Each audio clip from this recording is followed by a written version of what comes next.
Okay, so let's get back into fun problems. Or at least I think they're fun. Do you think they're fun? No. Yeah, while you're listening to me. Okay. Okay, so any questions on EDFA?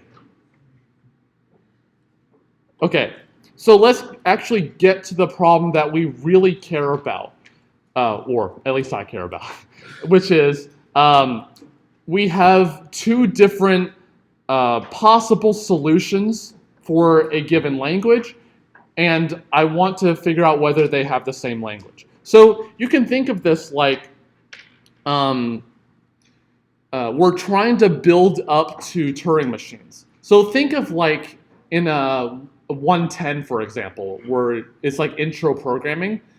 You have a a sample solution to a programming assignment, and you're taking student submissions in, and you want to know whether they output the same thing or not.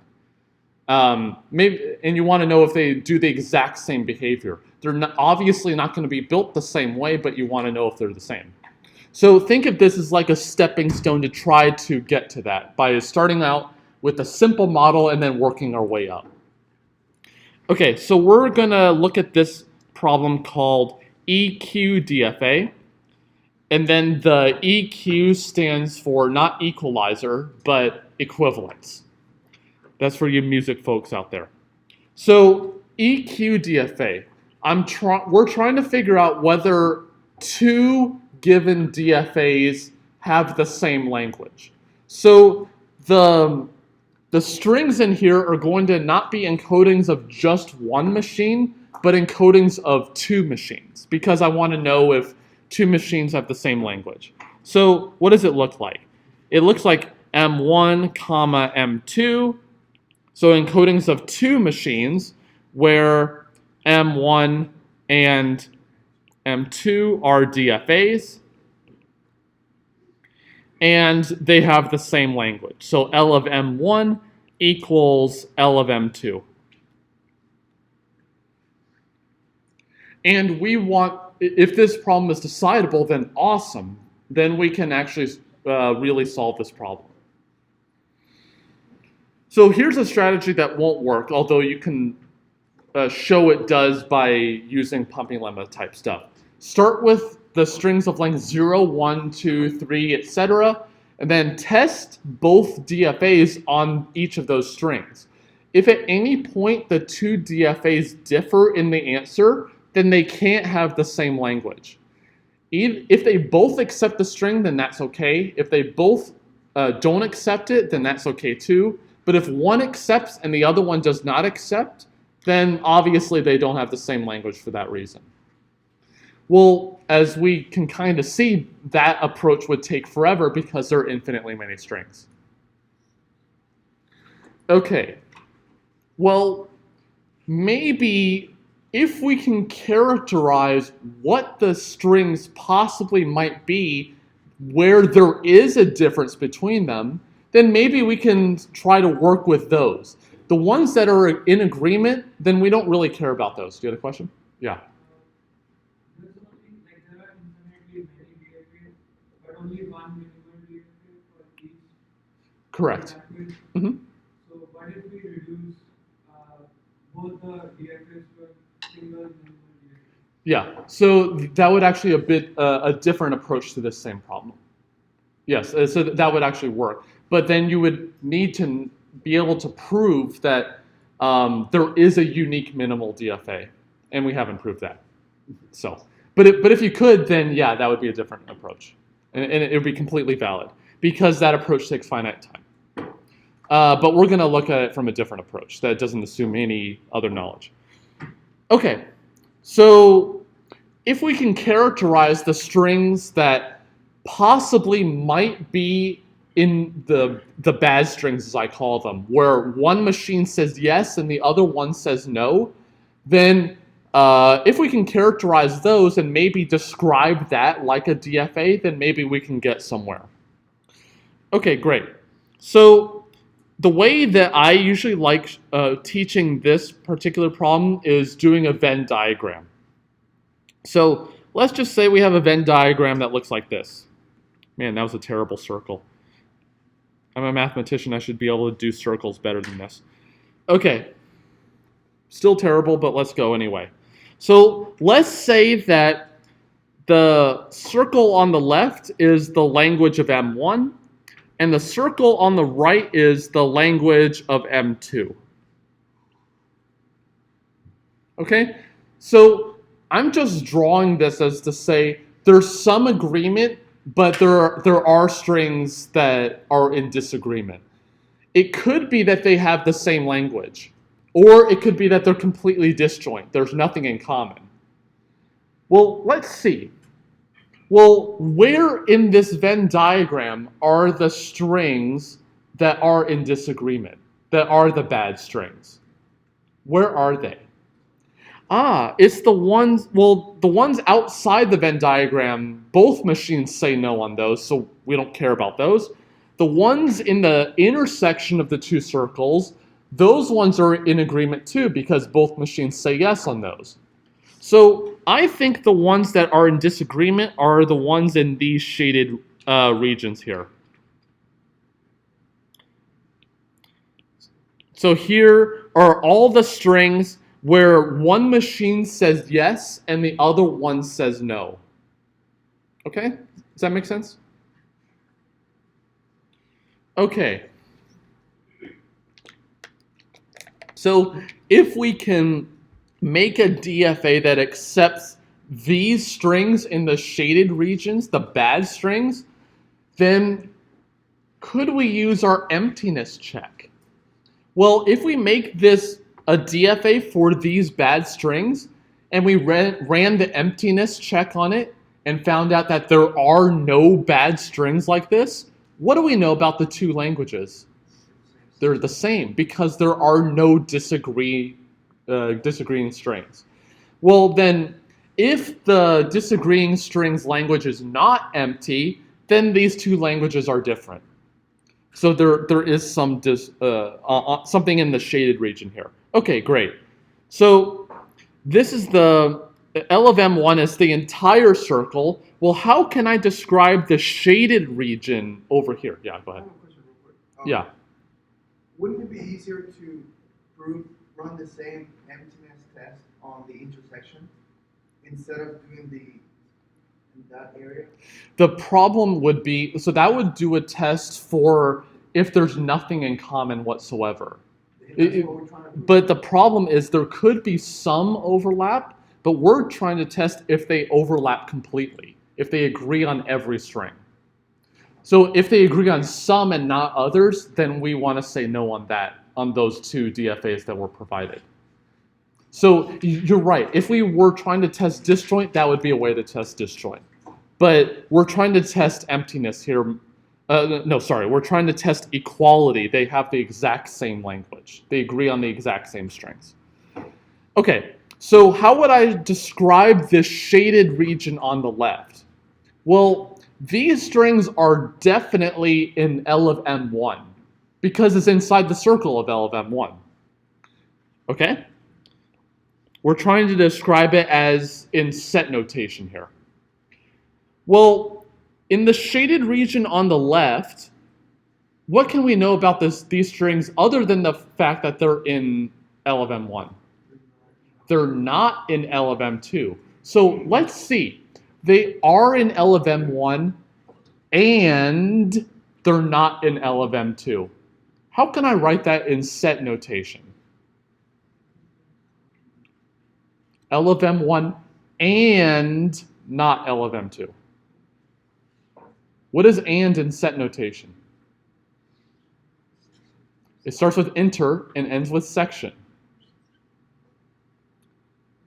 Do I need to tell you the punchline? It's intersection, okay? L of M1 intersection L of M2 complement. Because it's not in L of M2. The shaded region on the left. Well, what about the shaded region on the right? If I flip-flop the M1 and M2 roles. So here, the shaded region is L of M2 intersection L of M1's complement.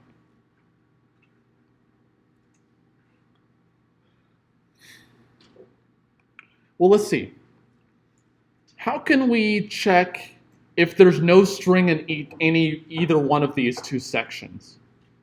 Well, can we make a DFA for this guy, given M1 and M2? Can I make a DFA for this?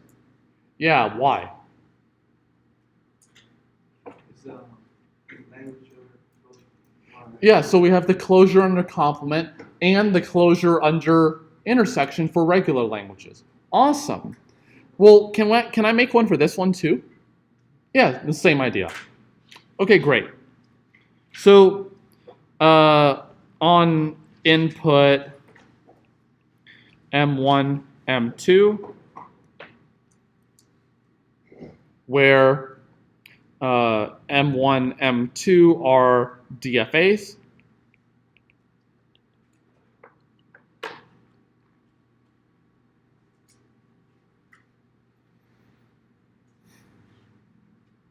Okay, so what would we do? We can make a DFA for the left shaded region. So let's do that.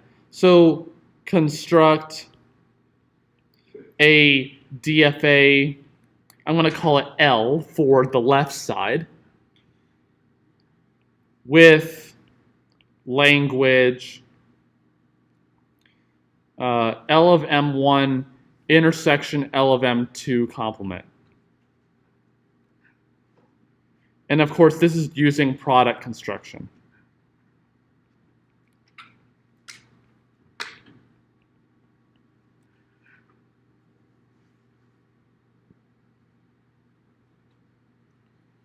Nice. Well, let's do the right one also. So construct a DFA R with language, and then now here we're going to do L of M2 intersection L of M1's complement.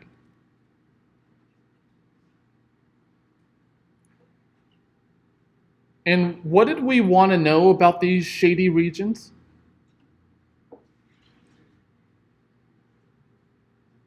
That they're empty. Oh, do we have an emptiness check for DFAs? Ah, that's awesome. So what was the problem that we looked at for emptiness called? EDFA. Oh, so we just run the decider for EDFA on these two DFAs. Cool. So run the decider for EDFA on L and then on R. So run the decider on both of the DFAs we made. So I'm actually using a slightly different approach here than what Sipser is actually using. So if you're looking in the book, this is slightly different. The only difference here is that Sipser does the union of these two sets and makes one giant DFA from that. It does the exact same thing, but the reason why I'm doing it this way is that it's easier to understand because the union throws off some students sometimes. So I think this is a little easier. Okay, so we run the decider for EDFA on the left side and the right side. Well, if the decider for EDFA says yes, they are both empty, then what can I say about the two DFAs that we were provided originally? Yeah, they're equivalent because the shady regions are both empty. The bad strings are both empty. So if the answer is 42, no. If the answer is yes for both machines, then we're going to accept. Otherwise, well, in the otherwise situation, one of the two is non-empty, which means they're not the same. And so therefore we reject.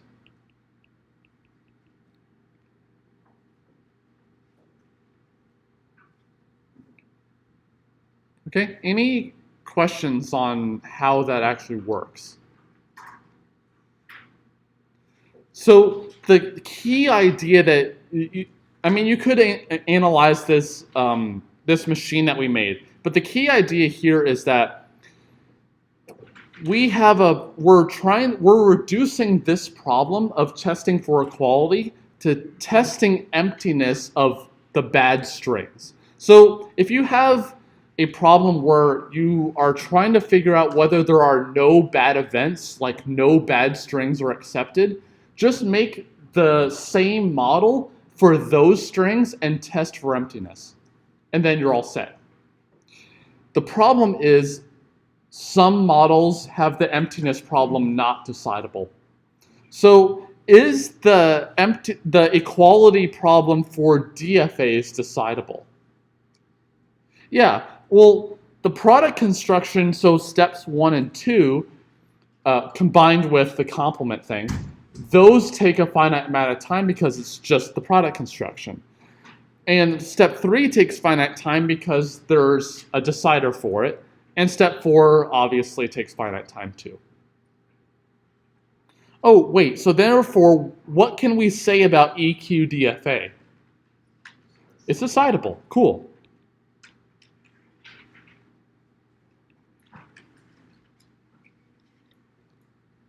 Interesting. Any questions on that? How would you find the complement of the language? Yeah. So how would I find the complement of the language of some DFA? I would just flip the final and non-final states of the DFA. Oh, okay. Yeah. So I'm not going to go through this next problem, but what about EQ sub NFA, where I have two NFAs and I want to know whether they're the same language? What would you do here? Yeah, convert both the DFAs and then call this decider. Cool. And then we can do the regexes, regular grammars, or any combination thereof because we have two machines. There's a lot we can actually do here, which is kind of nice. Nice. Okay, so this actually settles all of the problems with regular languages, with DFAs and whatnot. What did we find the answer to be in all cases? Did we show that every one of these problems was decidable? Yeah, every single one was decidable. So let's try to work our way up the ladder. So after the regular languages, what did we graduate to? The context-free languages. So let's talk about the context-free languages with respect to these problems.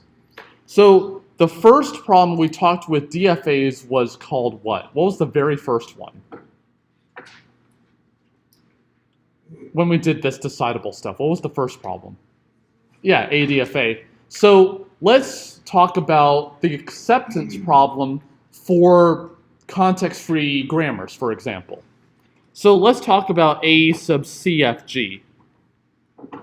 So here, instead of a DFA or whatever, we're provided a grammar and a string. So G is a CFG, and W is a string.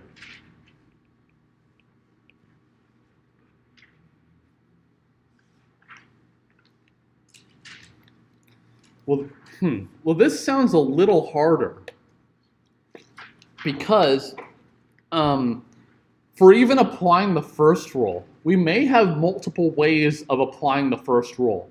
And in fact, if we have a grammar that's ambiguous and possibly W is one of the strings that has two different derivations, then we may have multiple choices of what we can actually do. And we may not know what to actually do.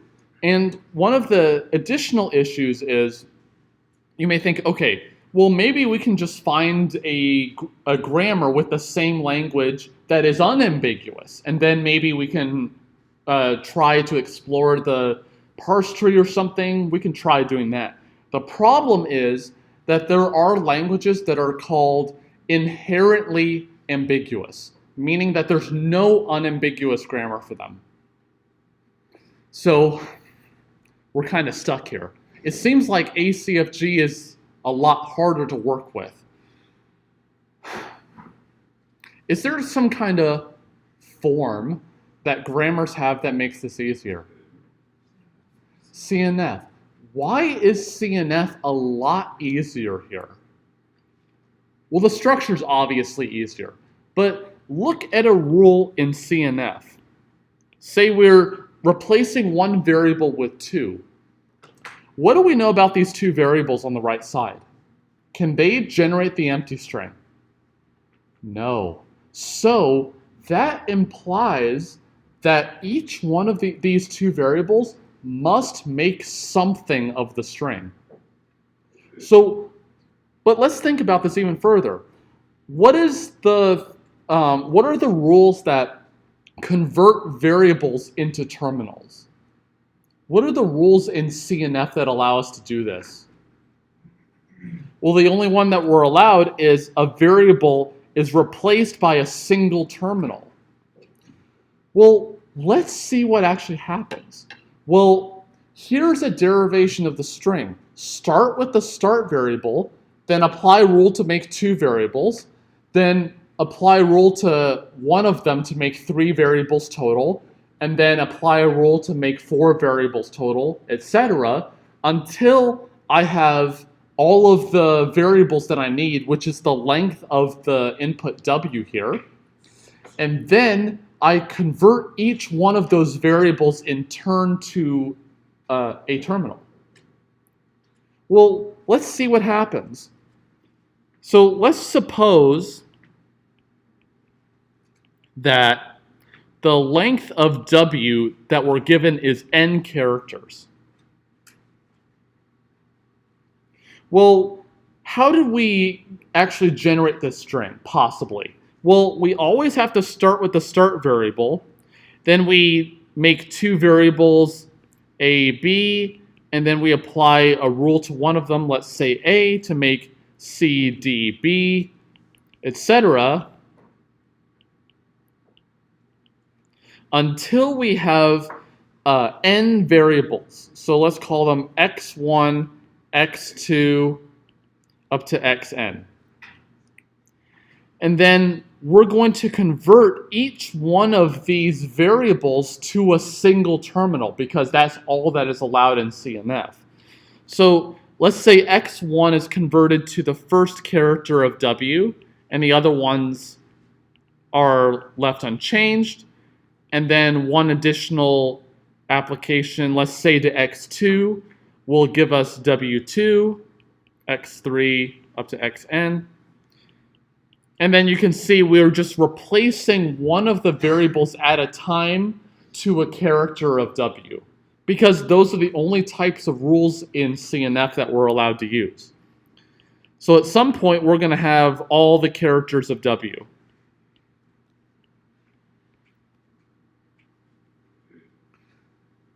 Well, let's see how this happens.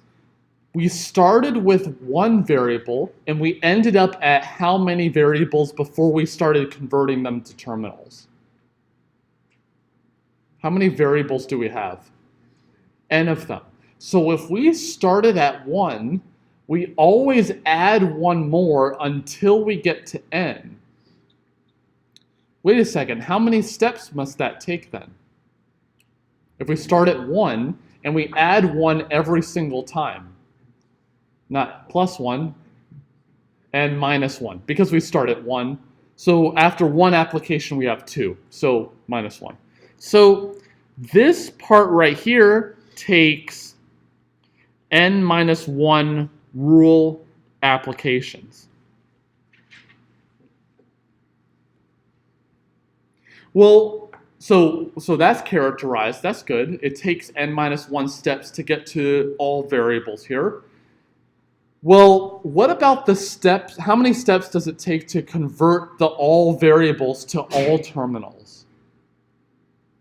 If I'm converting all of the n variables one at a time to terminals? N.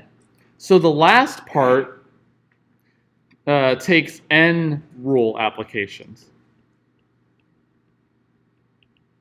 And I am a mathematician, but even if I'm not, I think this would take, in total, 2n minus 1 rule applications. So 2n minus 1 rule applications. This is not actually technically correct in all cases. There's one case that we haven't handled yet.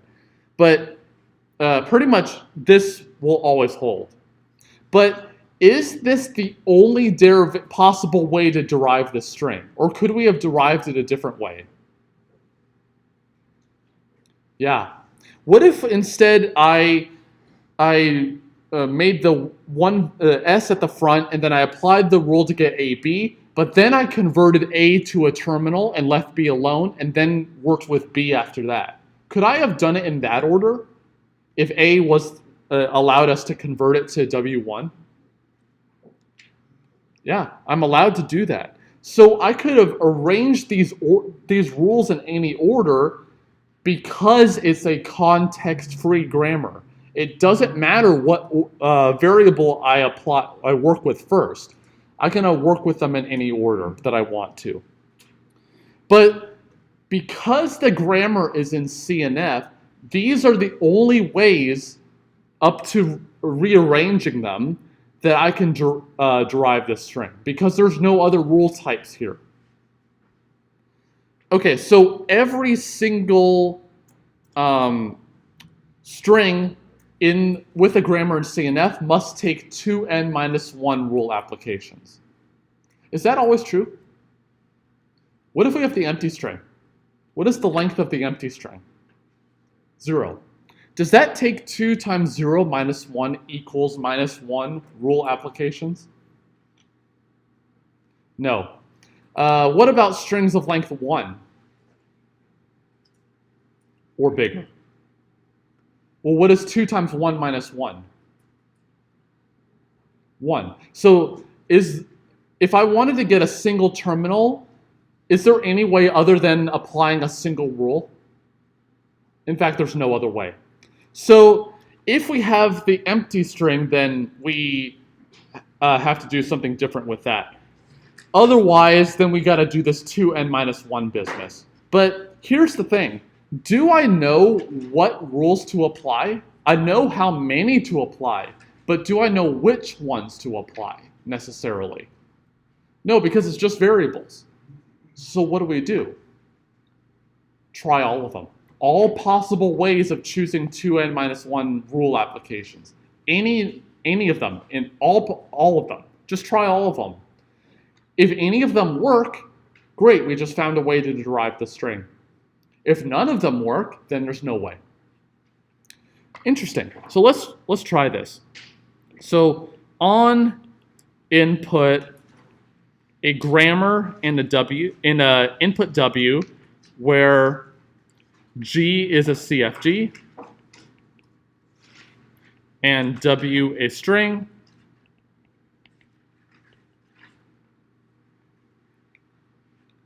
So notice, the grammar that we're given is not necessarily in CNF. What do we need to do to the grammar to make it easier to work with? Yeah, convert it to CNF. Yep, so convert G into CNF, call the result, let's call it C. So the grammar that's in CNF, I'm calling C. Okay, well so we had this issue with the empty string. So if the input that we're given is the empty string, what should we check about the grammar in CNF to see whether that grammar makes the empty string? Yeah, just see if the start variable makes the empty string. So check whether or not C's start variable makes the empty string. And accept, if so, reject, if not.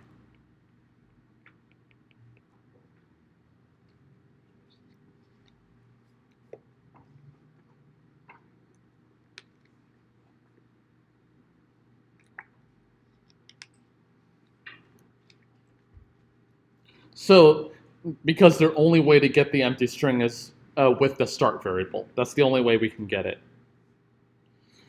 Okay, well, otherwise, well, the input W that we're given is not the empty string. So then we got to do this 2n minus 1 business. So otherwise, let n be the length of W. And then step 4, try all possible 2n minus 1 sets of rule applications.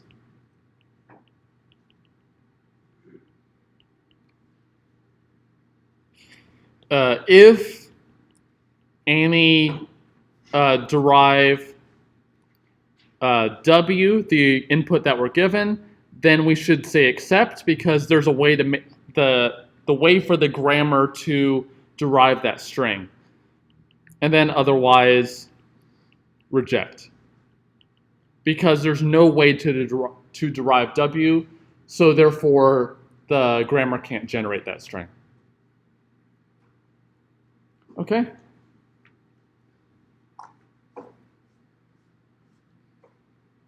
Any questions on how we were able to approach this? Because the grammar is in CNF, it's a lot easier to work with. So let's just check. Is a CFG decidable then? Well, let's see. Is the conversion into CNF a algorithmic process that takes finite time? Yeah, because each of the steps takes finite time. Step 2 is just checking whether a rule exists, so that's no issue. Step 3 is just looking at how long the input is. That's not hard. What about step 4? Yeah, because there's only finitely many ways of choosing 2n minus 1 sets of rules. That's a huge number of them, because it's some number to the power 2n minus 1, but it's still a finite number. So step 4 takes a finite amount of time, and then step 5 takes a finite amount of time too, because all we just check is the resulting string from applying all the rules the same as the W that we have? And then if they're the same at any point, then we have some derivation that works. Otherwise, no derivation works, and therefore we can't generate that string. So here's something to think about. Pretty much most compilers that compile your programs are based, at least loosely, on a context-free grammar of sorts. So think about this algorithm. So your compiler says, I have a context-free grammar that describes the set of correct programs. So like the Java compiler has a context-free grammar that constitutes the set of all programs that are valid Java programs. So if this grammar can generate a particular string of characters, that is a valid Java program, and if it can't generate it, it's not valid. So your compiler, usually what it does is it takes your program as a big string and checks whether this grammar can generate that string, because that's how most compilers are implemented. Do you think they use this algorithm? This particular one? No. So what is the part of this that takes a really long time. Yeah, the fourth step, right. Because we're not doing anything smart here. We're just blindly checking every set of possible rules, and then hopefully something is okay. There is a much faster algorithm that uses dynamic programming. How many of you have heard of dynamic programming? Interestingly, I thought more hands would go up. When I took 310, we didn't do dynamic programming at all, even though it was on the syllabus. So dynamic programming is a really fantastic tool. So if you actually look at step 4, it takes exponential time, whereas the dynamic programming algorithm takes polynomial time, much more efficient. So if you're curious, I would actually look up how to actually do this much faster in practice. And the algorithm is actually pretty cool. It's also based on CNF form also. But any questions on a CFG?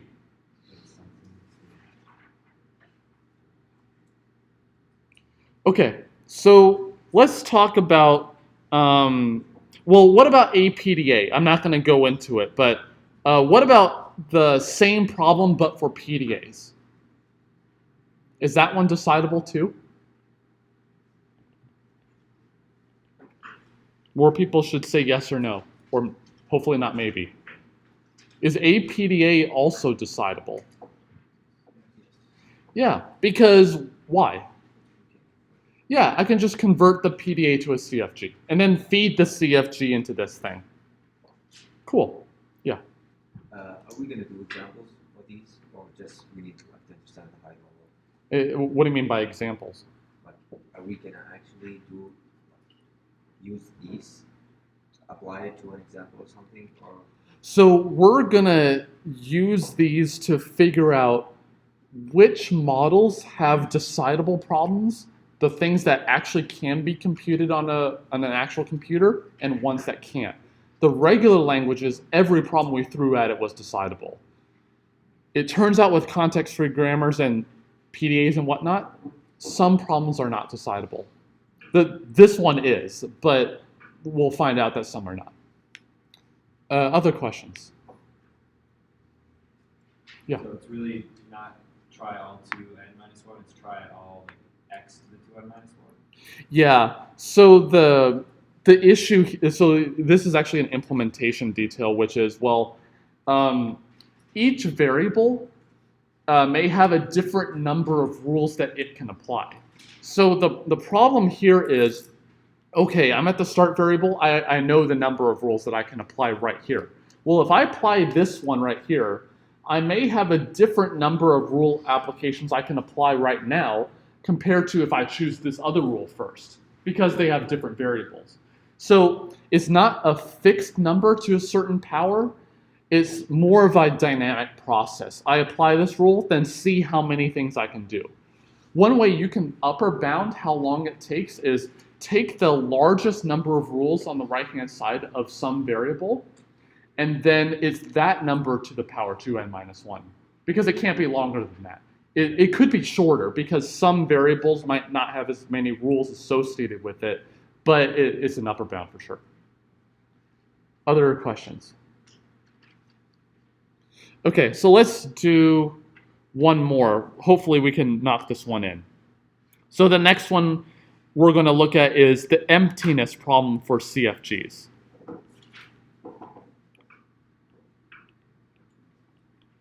Because that's the category of problems we looked at after the acceptance problem. So we're just asking here, does the grammar generate no string of terminals whatsoever? So you can think of this as a useless grammar, for example. And then we could envision a way of trying to use the emptiness problem for CFGs to solve the equivalence problem for CFGs. It'll turn out to not work, but let's actually just try to get the emptiness problem anyway. Well, let's see. How would we check if a grammar can't generate anything? We can't just try a bunch of strings and then feed them to a CFG and see if it works. because there are infinitely many strings. What could we try here? Yeah, go ahead. The same thing that we did in DFA, like variables with generated boundaries. So we see they are reachable to many of the variables. Okay, so yeah, so that's an idea. So think of, so I'm actually going to generalize what you said, but because what you said is correct. Let's look at this variable right here and this rule. So just this variable in isolation. Can the variable A generate a string entirely of terminals?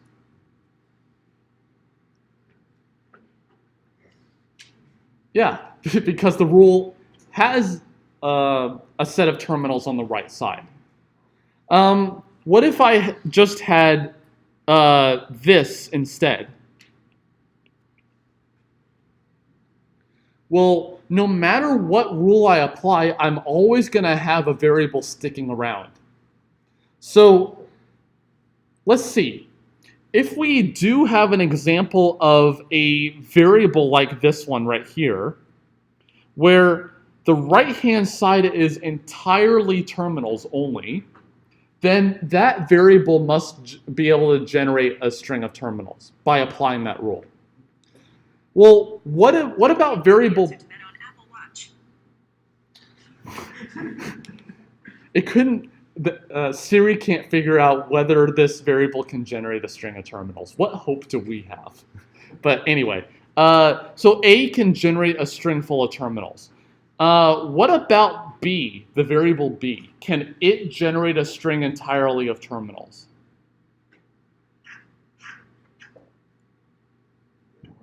Yeah, because I can apply the rule B goes to A and then replace the A with the terminals. Does this sound a little familiar? Yeah, it kind of sounds like this nullable variable we did with the CNF stuff about whether a variable can generate the empty string, and then if we have a variable with a bunch of variables on the right side and all of them are nullable, then the one on the left is nullable too. This sounds really familiar. So let's try to generalize this to this problem. So instead of thinking about whether something can generate the empty string, let's think about whether it can generate any string at all full of terminals. So if we have a rule of the form some variable goes to x where x is in some element in, I shouldn't do v, is an element of sigma star, then the right-hand side of this rule is just terminals, or the empty string, but that's a string of terminals. And so therefore, A can generate a string full of terminals. I'm going to call the, yeah, so this is the term. So then we call the variable A productive. We're not going to actually use the term productive other than this problem that we're solving, but if you look in the literature, you'll see the word productive used for a variable that can generate a string at all. Well, then if we have a rule, A goes to X, where X, it can be anything, not just terminals. So it could be a mixture of variables and terminals. And each variable on the right-hand side is productive. Then we say A is productive too.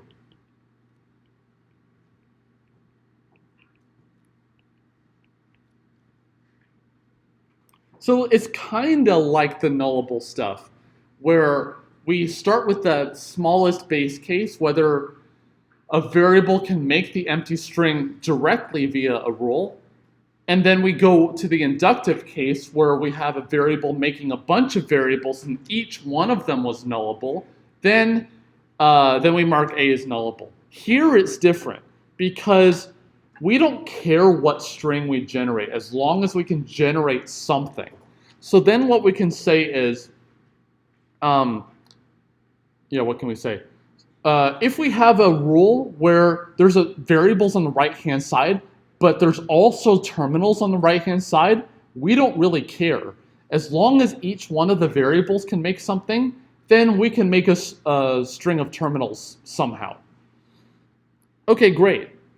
So what would be the algorithm for, yeah, go ahead. What makes the last sentence that you write then we Yeah, so think of it this way. This top part is the base case, and here's the inductive case. I mean the last line. You just skip it. No, we know it should have been Oh, yeah, sorry. Then, yeah.